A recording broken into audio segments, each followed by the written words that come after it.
análise sobre as diversas acepções do cristianismo em Roma?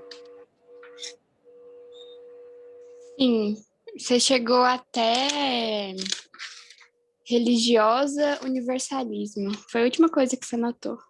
Beleza, obrigado. Então, hoje aqui, agora, nós vamos falar do Baixo Império Romano. Nós vamos comentar sobre um quadro de crise potencializado em Roma,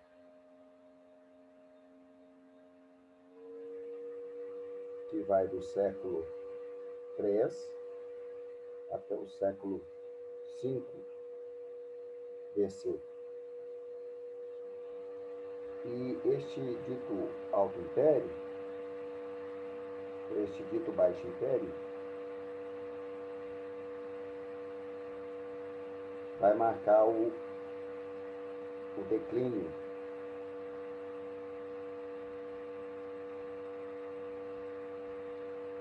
a decadência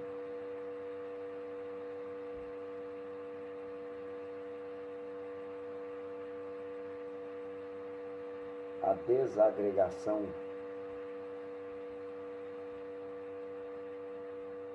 de Roma.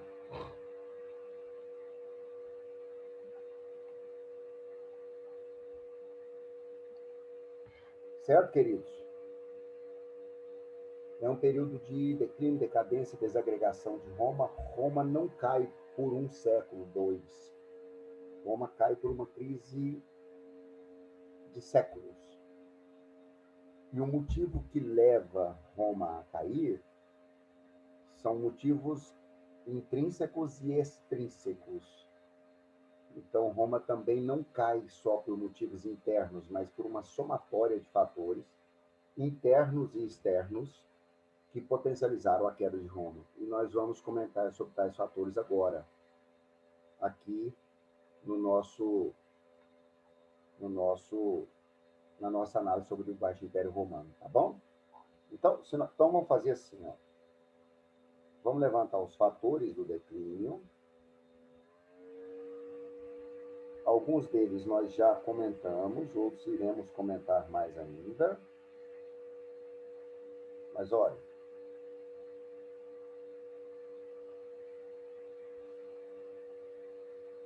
primeiro fator, diminuição do escravismo.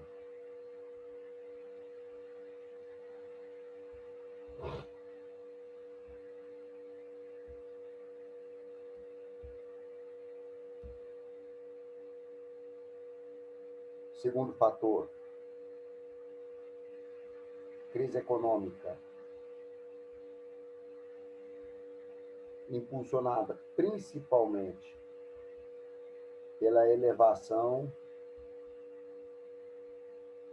dos preços dos produtos.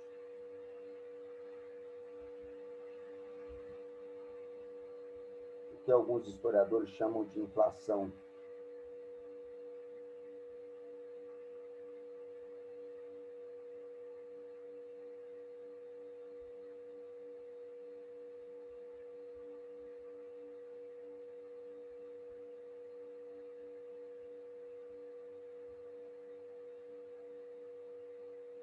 Essa crise econômica estará relacionada diretamente à diminuição do escravismo. E a diminuição do escravismo está relacionada diretamente à diminuição das conquistas. Na verdade, uma coisa puxa a outra. Ou seja, diminui-se o escravismo porque diminui as conquistas, e a diminuição do escravismo diminui a produção. E Roma vive um círculo vicioso de elevação contínua do preço de produtos, o que para alguns historiadores será chamado de inflação, outros não. Beleza?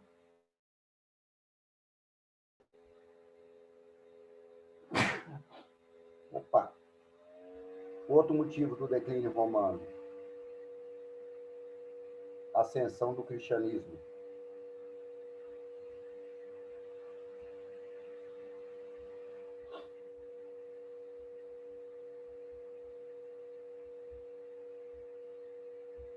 E nós veremos que a ascensão do cristianismo gera crise em Roma. Por quê? Porque a ascensão do cristianismo questiona a autoridade divina do imperador, contrapõe ao escravismo, propõe igualitarismo social, ou seja, se você pegar os aspectos do cristianismo e das acepções do cristianismo em Roma, você verá que essa ascensão do cristianismo por si só potencializa um quadro de crise generalizada em Roma. Ok? Tranquilos? E nós vamos ver que esse cristianismo ele vai poder ter duas interpretações, né?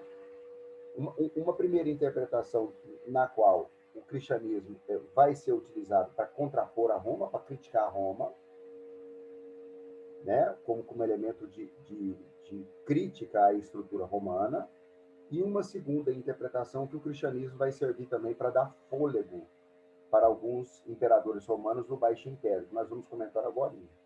Tá bom? Então, o cristianismo vai ter duas faces. Uma primeira face que acentua e potencializa o quadro de crise, e uma segunda face que vai fazer com que esse cristianismo seja cada vez mais adequado à estrutura do poder imperial, e automaticamente o imperador vai utilizar o cristianismo como mecanismo de fortalecimento de sua imagem. Mas nós vamos trabalhar essa adequação do cristianismo no Baixo Império agora com calma, mas primeiramente entender que o crescimento do cristianismo também é um fator que contribui para o declínio de Roma. Tá bom? Outro fator, guerras civis.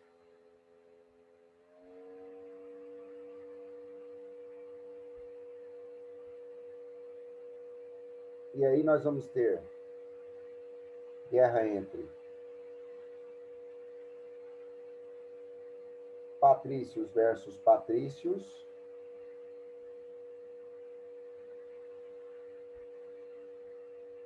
por exemplo, a anarquia militar,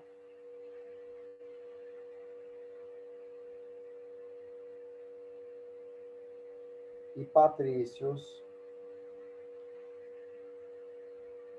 versus plebeus.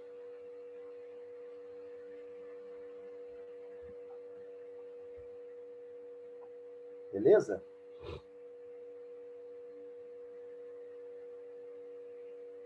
Aí, Taimo.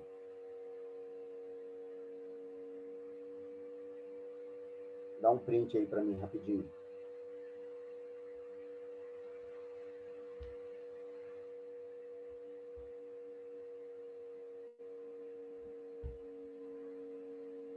Pronto, pai?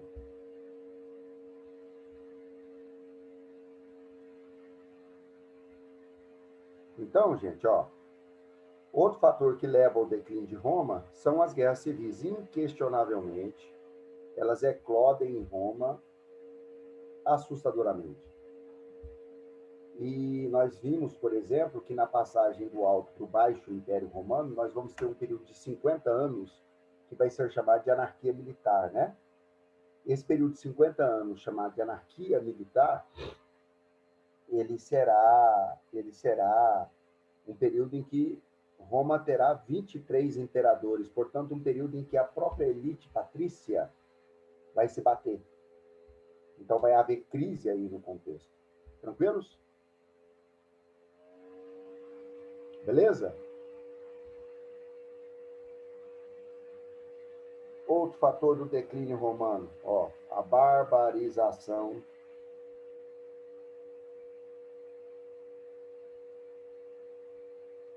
do exército romano. Barbarização do exército romano. Pô, o nome por si só já diz o que é, né? Quando a gente fala barbarização do exército romano, nós estamos falando que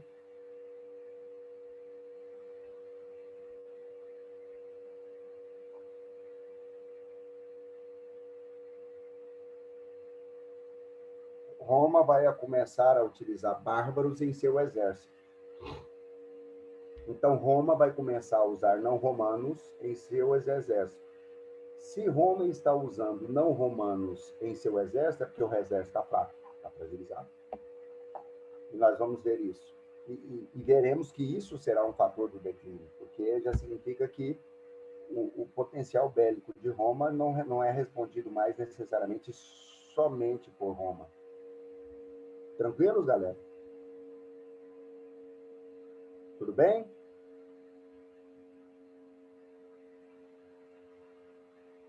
E, por fim, as invasões bárbaras.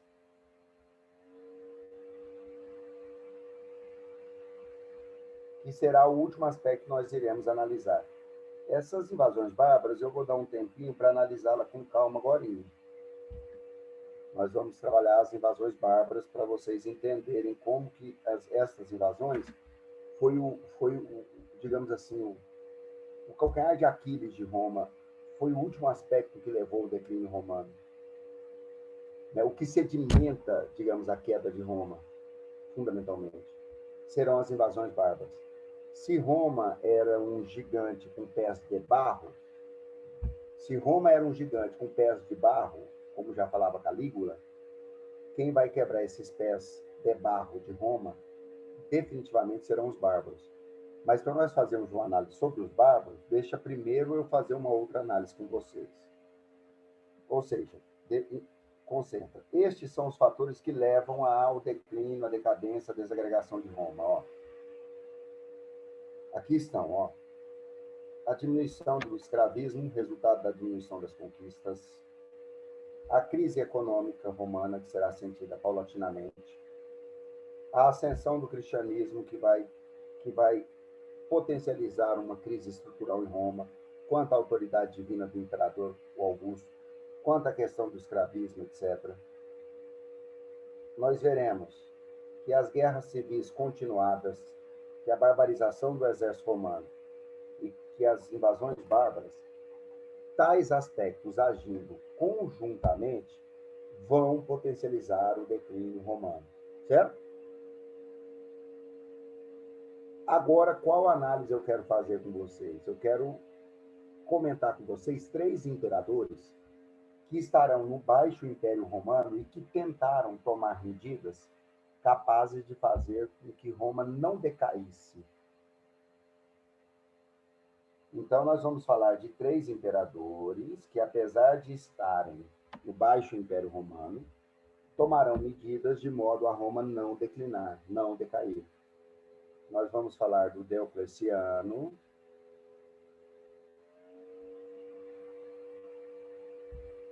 depois nós falaremos do Constantino e do Teodósio. Né? Diocleciano, Constantino e Teodósio. 3 imperadores no Baixo Império Romano que vão tomar medidas capazes de tentar evitar a queda do império, mas não vão conseguir evitar. Mas, digamos, são 3 bons imperadores. Percebam como as medidas deles estabelecerão relação com aqueles aspectos de crise que nós comentamos. Beleza? Então, Diocleciano. Vamos falar da primeira medida de Diocleciano. Ó. Edito de Máximo. Gente, edito é lei, lei do máximo, lei de Máximo. Edito é lei. Tá bom? O que dizia essa lei? Rapidão aí, Mel.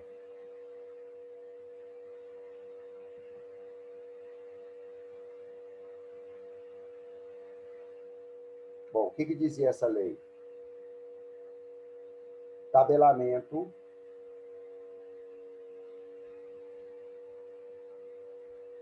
do preço do trigo.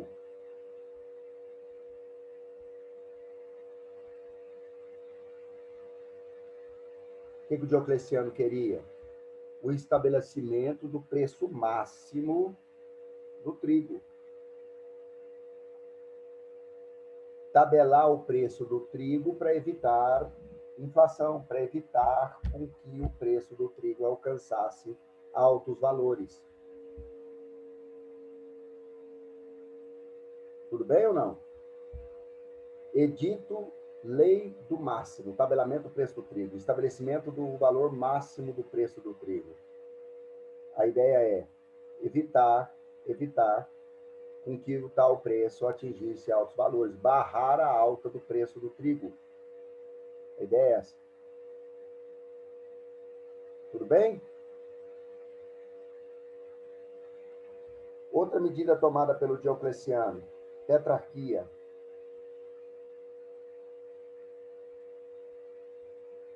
Gente, lê o termo. Tetra, 4. Arquia, poder. Leia o termo.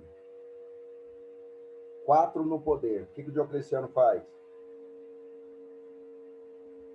Ele cria o cargo de César e o cargo de Augusto. César seria um poderio militar e Augusto político.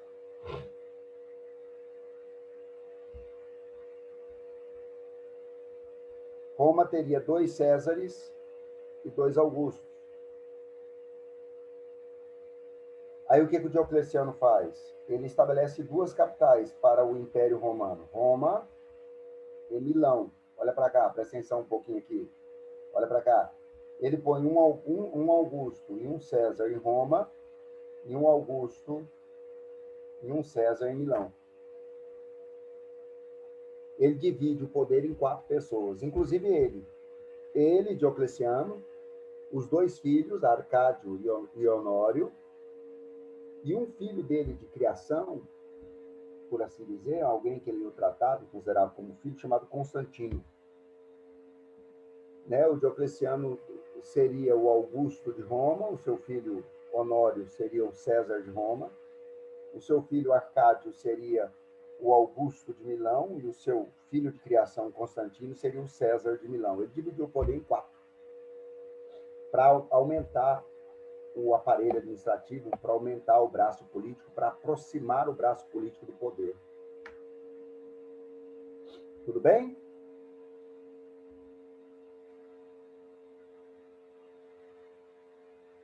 Boa medida, né? Uma das medidas positivas dentro da administração é dividir o poder. É um excelente caminho.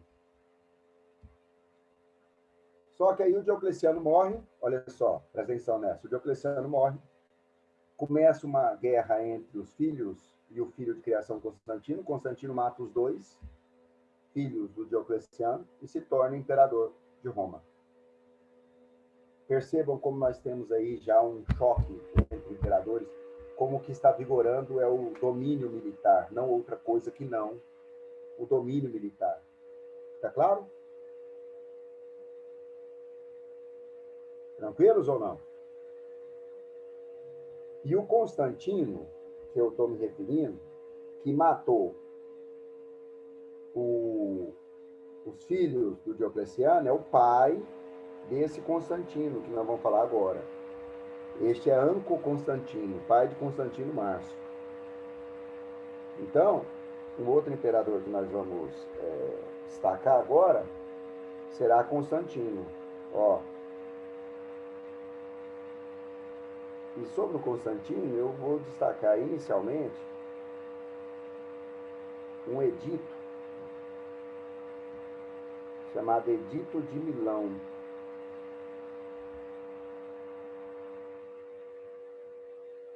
(313 DC).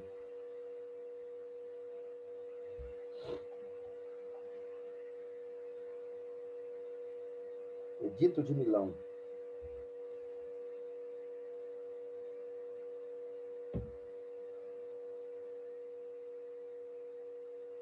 (313 DC).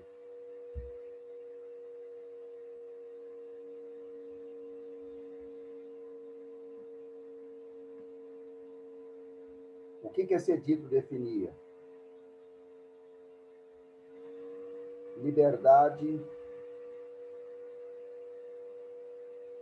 de culto aos cristãos.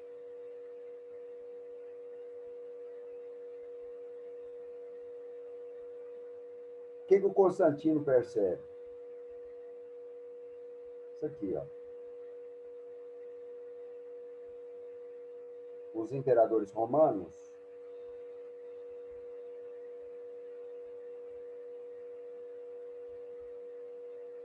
criaram mecanismos de aproximação em relação às camadas populares,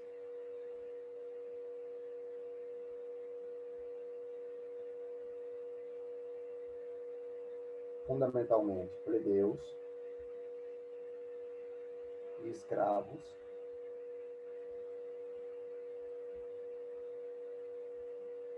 permitindo o culto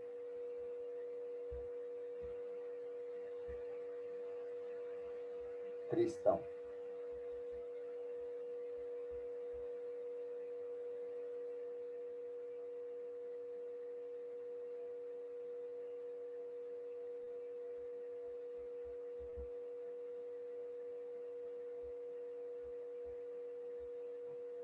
O cristianismo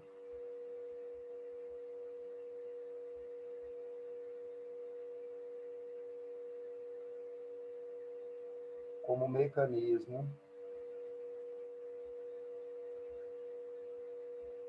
de fortalecimento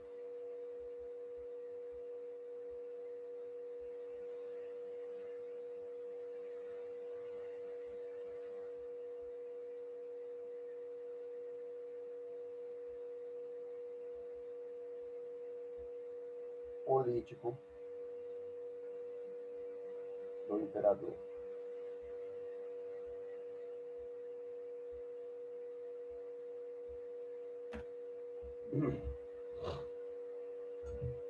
Eu acho que a gente tem que ter em mente essa análise aí.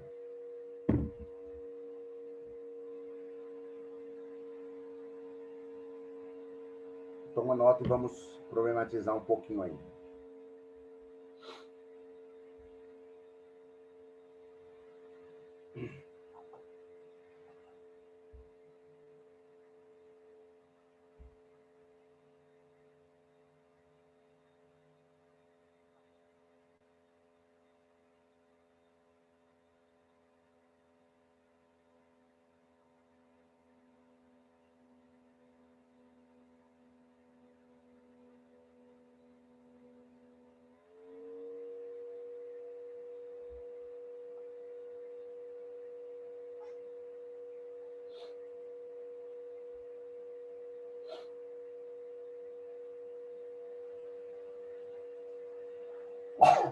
Então, o que eu quero que vocês entendam?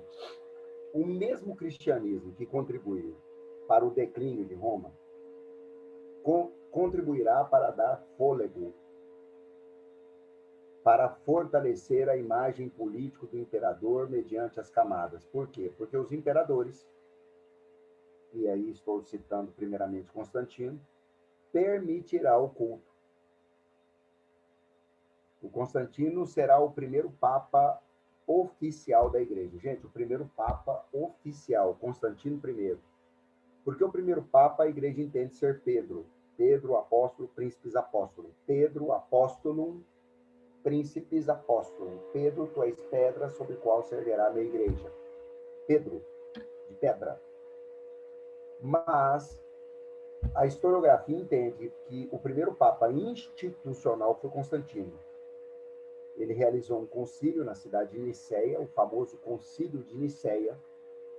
E nesse Concílio de Niceia, entre outras determinações importantes para a cristandade, o Constantino permitiu o culto aos cristãos, ou dá toda a ideia que permitiria. E depois, em Milão, ele solta a lei, o Edito de Milão, no qual ele permite o culto aos cristãos. Os cristãos passam a não ser mais perseguidos em Roma. E essa permissividade está relacionada ao fato de que o imperador buscava fortalecer a sua imagem política para com as camadas populares, a destacar plebeus e escravos por meio da fé, permitindo o ato de fé. O cristianismo, que já era a principal instituição de fé de Roma. Há alguma dúvida?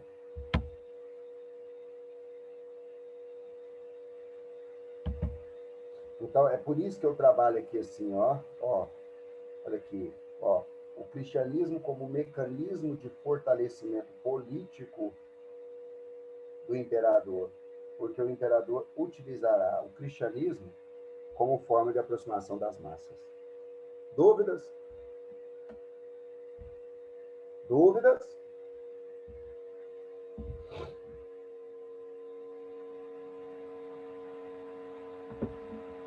Tudo bem? Ok, Beatriz. Ok, galera? Então tá. Então tá, beleza. Ok. Outra medida tomada pelo Constantino, posso virar a página? Vou virar a página.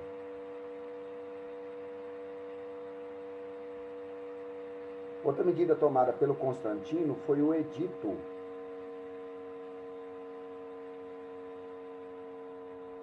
Edito, ou lei, do colonato.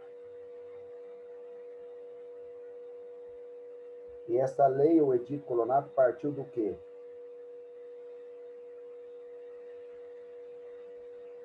Tentativa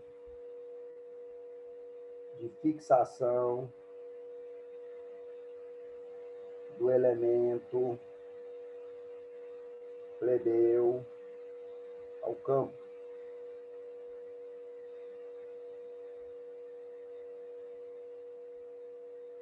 Doação de terras em zona de fronteira. Em zonas de fronteira. Lei do colonato. Outra medida do Constantino. Que também não vai dar certo.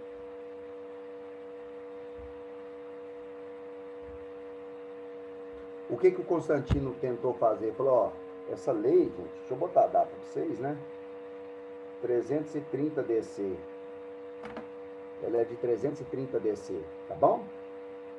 Essa lei era uma lei no qual Constantino tentava fixar o plebeu ao campo.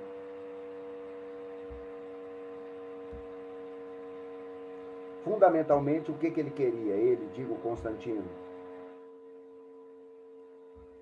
Fundamentalmente, o Constantino queria,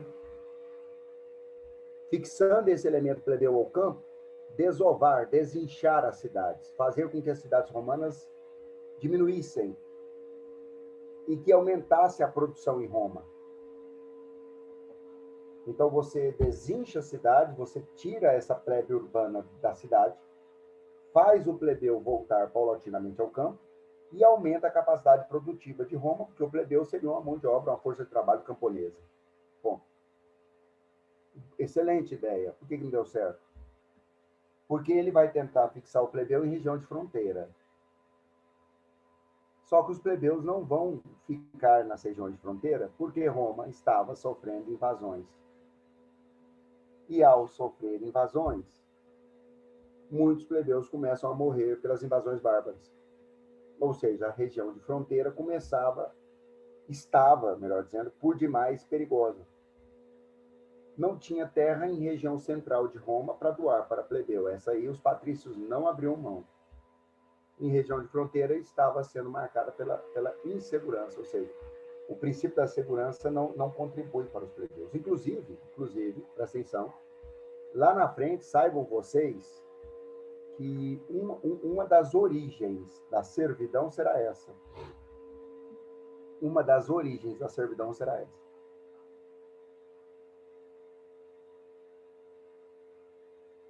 Ou seja, essas leis de fronteira. Essa lei do colonato. Por quê? Porque o plebeu, para ir para o campo e fixar, ele vai pedir proteção a um senhor das armas. E esse senhor será o senhor das armas e senhor das terras. É o senhor feudal.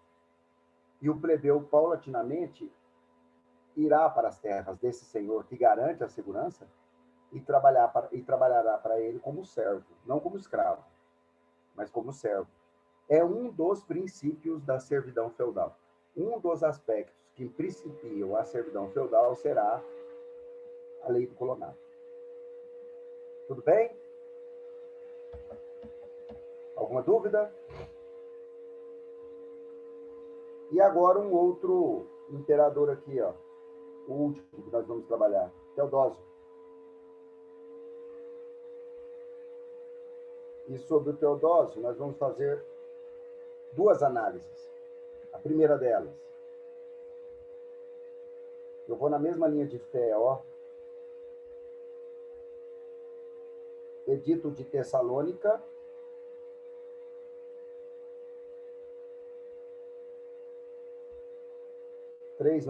DC,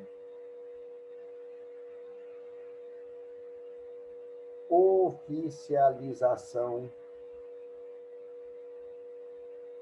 do cristianismo.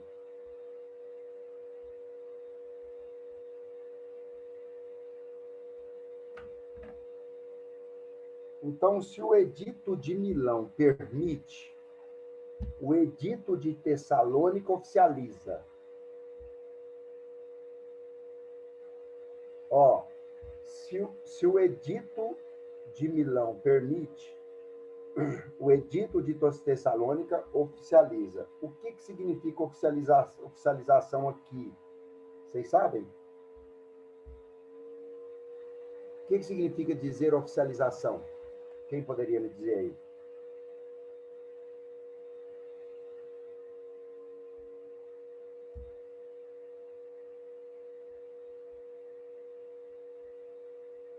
Exclusividade de fé cristã. Agora em Roma só haveria cristianismo. Olha a data, 395. Então, os cristãos a religião oficial, mas sim, mas a religião oficial significa dizer que só os cristãos poderiam agora cultuar em Roma. Outras igrejas não. Agora é a hora de cristãos perseguirem outras fés. Agora é a hora dos cristãos perseguirem os não cristãos. E vão perseguir, né? Pau que dá em Chico, dá em Francisco. Incrível, né? Os anteriores perseguidos, agora perseguidores. Beleza, Natália, Pedro Henrique, Natália, entenderam? Tá. Aí, galera, outra medida que ele tomou, eu digo Teodósio, a divisão do Império Romano.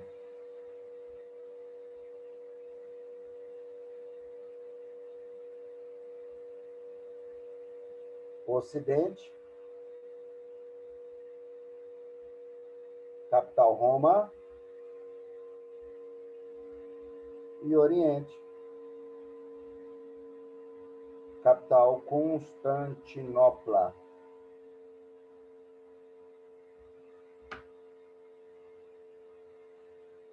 Constantinopla.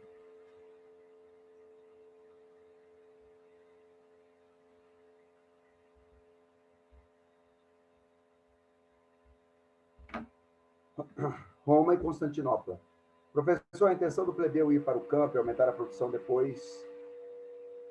Professor, a intenção do plebeu de ir para o campo, né? E aumentar a produção depois da diminuição do escravismo? Exatamente. Isso, a intenção era buscar... Entendi, faltou mesmo. Agora você corrigiu. A intenção era buscar uma mão de obra alternativa à mão de obra escrava, já que a mesma estava em crise, aumentar a produção e tentar fazer com que as cidades desinchassem, né? Porque o elemento marginal plebeu incomodava por demais. Isso aí, filho. Beleza? É uma mão de obra alternativa à mão de obra escrava, o desinchar da cidade e o aumento da produção. Você fecha aí, tá bom? Qual que era a ideia do Teodósio em dividir o império? tornar o braço político mais próximo dos comandados. Ideia boa. O problema é que entre a ideia e entre a concepção e o fato tem uma diferença, né, gente? Entre a concepção e o fato tem uma diferença. Tranquilos, meu povo? Valeu? Então aí o Teodósio, tá? Agora, o que eu quero comentar com vocês? Eu vou fazer uma análise sobre as invasões bárbaras.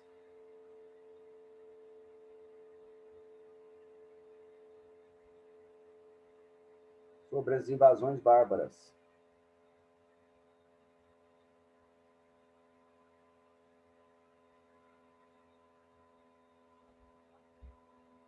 E aí, eu já vou começar a trabalhar aqui com vocês um conceito de bárbaro em Roma, por meio de um edito chamado Edito de Caracalla. Edito de Caracalla. Caracalla é o nome de um imperador romano, tá, gente? Beleza? E o que ele vai definir no Edito de Caracalla? O que será definido? Deixa eu lhes dizer o que será definido. Concessão de cidadania romana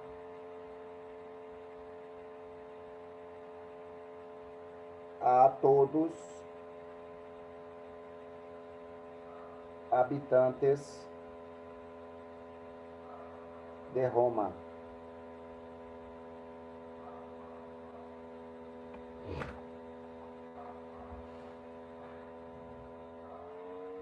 Por quê? O que eu quero? Eu quero discutir com vocês o que era bárbaro em Roma.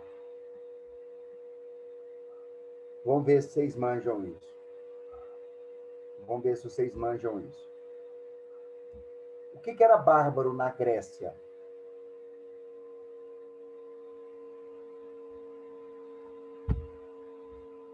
Você consegue definir o que é bárbaro em Grécia pelo conceito do que é grego antigo. Tipo, o que é grego antigo?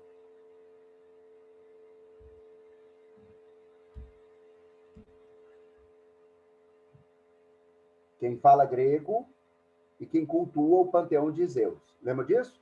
Aspecto linguístico e aspecto religioso é o que define grego. Exatamente, ótimo. Em Roma, o conceito de bárbaro é outro. Em Roma, bárbaro é quem vive para além das fronteiras do império. Quem vive para além das fronteiras do Império Romano é bárbaro. E a partir de quando que essa classificação de bárbaro ficou clara em Roma? A partir desse edito. A partir desta lei. Edito é lei.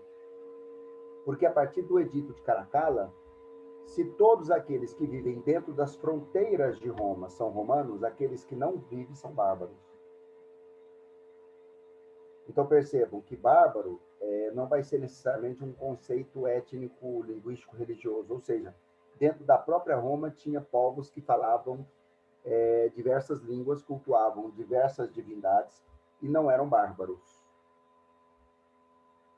Então o conceito de bárbaro vai estar ligado a uma questão territorial e política, ou seja, submeter às leis do império, porque está dentro do território romano. Alguma dúvida? Dúvidas? Tudo certo. Porque a partir daí, o que eu quero que vocês entendam? Só para eu encerrar a aula aqui, ó. Eu quero que vocês entendam que bárbaros é um conceito muito amplo. Por exemplo, você tem fundamentalmente 3 grupos, ó. Você tem os germânicos, você tem os eslavos e os tártaro-mongóis. Tártaro-mongóis. São fundamentalmente 3 grandes grupos de bárbaros. Agora presta atenção aqui um pouquinho para você entender. Ixi, Desse aqui para outra aula que já deu tempo, tá bom? Não, deu não, né? Começa às 7h10, é 8 horas que acaba, né? Eu tô louco aqui. Tem mais 9 minutos. Não é isso, gente? É. Então, peraí. É porque eu tava com 7 horas na cabeça. Então, peraí. Germânicos, eslavos e tártaro-mongóis. Agora, presta muita atenção aqui, que eu vou fazer uma análise com vocês e eu vou até explicar os limites dessa análise, tá bom, gente? Presta atenção aqui, pra vocês entenderem. Germânicos, presta atenção, para de anotar um pouco, olha para cá. Francos, alamanos, visigodos, godos, ostrogodos, burgúndios, vândalos, saxões, não, burgúndios, vândalos, lombardos, eslavos, russos, húngaros, magiares, tártaro-mongóis, japoneses, chineses, e uns tártaro-mongóis que botou o terror em Roma, chamado hunos. Então, peraí. Bárbaros. Povos que viviam para além das fronteiras romanas. Fundamentalmente 3 grupos. 3 grandes grupos. Germânicos, eslavos e tártaro-mongóis. Francos, alamanos, visigodos, ostrogodos, godos, burgúndios, vândalos, lombardos, suevos, que eu não coloquei aqui. Eslavos, russos, húngaros e magiares, tártaro-mongóis, japoneses, chineses, hunos. Altante bárbaro. Aí, presta atenção aqui um pouquinho, depois se precisar eu volto, tá? Presta atenção um pouco. Aí, o que a gente fala? Os bárbaros eram povos agropastoris, patriarcais, politeístas,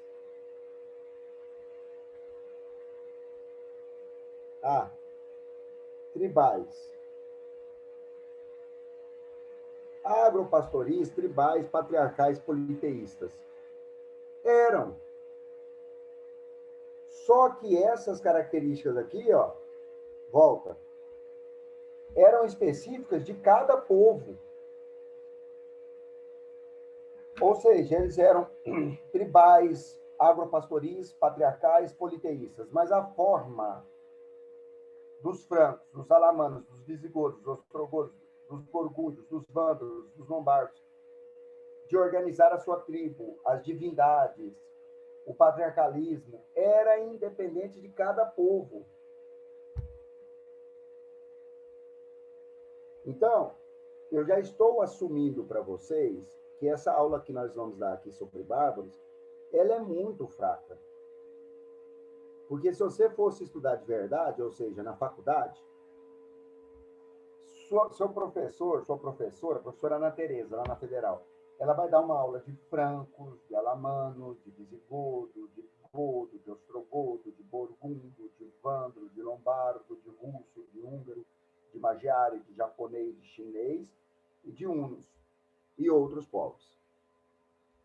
Aqui nós falamos de bárbaros numa generalização. Vocês entenderam?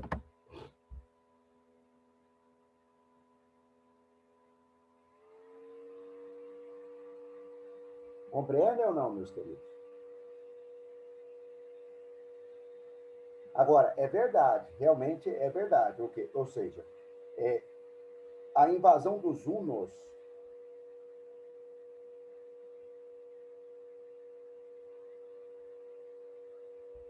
mais ou menos 310 DC, com Átila, apelidado de o flagelo de Deus, Átila. Eu vou botar o flagelo de Deus, porque isso é uma classificação romana, mas tudo bem. O flagelo de Deus, a invasão dos hunos será um fator de desequilíbrio.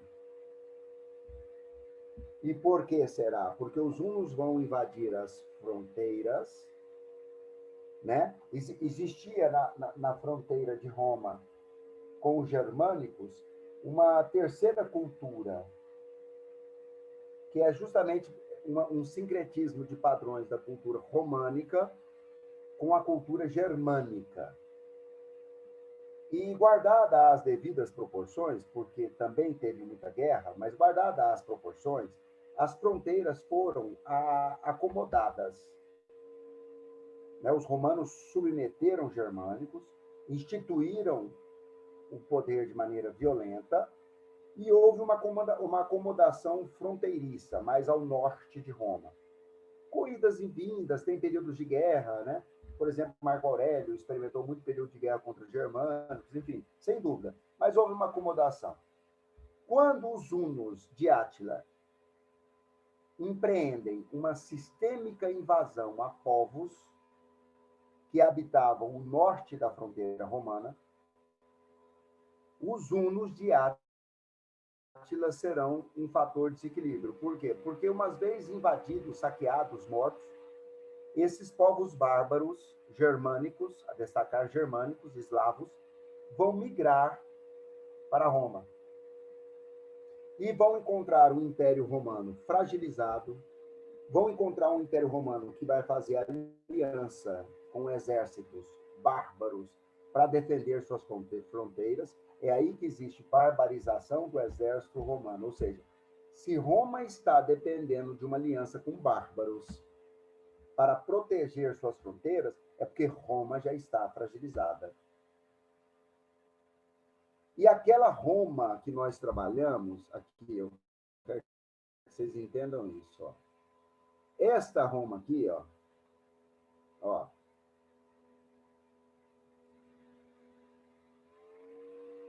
esta Roma aqui, galera, ó,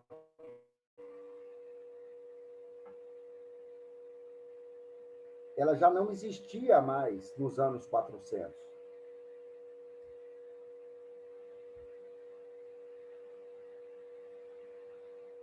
Esta Roma que se apresenta já não existia mais nos anos 400. Ó, os vândalos já tinham tomado o norte da África, os godos e visigodos, parte deles tinham parado aqui na Península Ibérica, os francos já estavam dominando a Gália, os eslavos já estavam dominando essa parte aqui da Dácia, por exemplo, entendeu? Os eslavos aqui, ó, na Messia, na Trácia, a região dos Balcãs vai ser cada vez mais eslava. Portanto, essa Roma, digamos, já não existia mais nos anos 400. O Átila foi um fator, os hunos foram um fator de desequilíbrio em Roma. Alguma dúvida?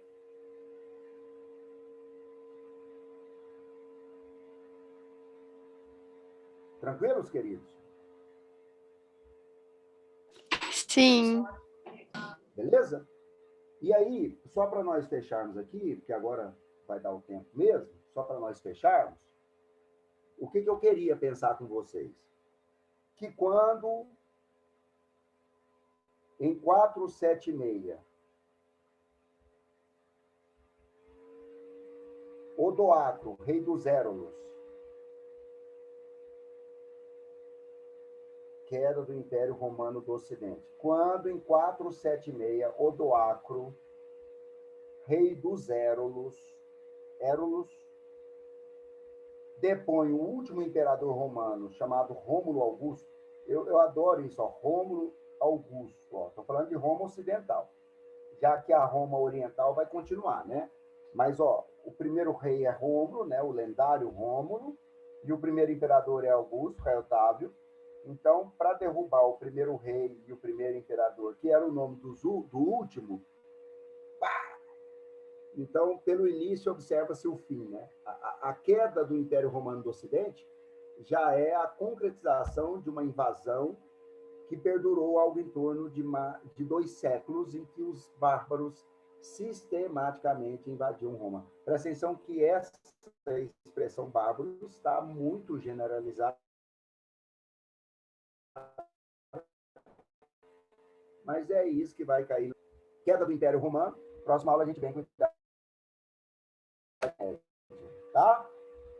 Um beijo, um queijo, muito obrigado. Obrigada, professor. O professor aí já está. Tchau, um abraço, viu? Até mais. Tchau, João. Tchau. O próximo é o Tiano. Tchau, professor.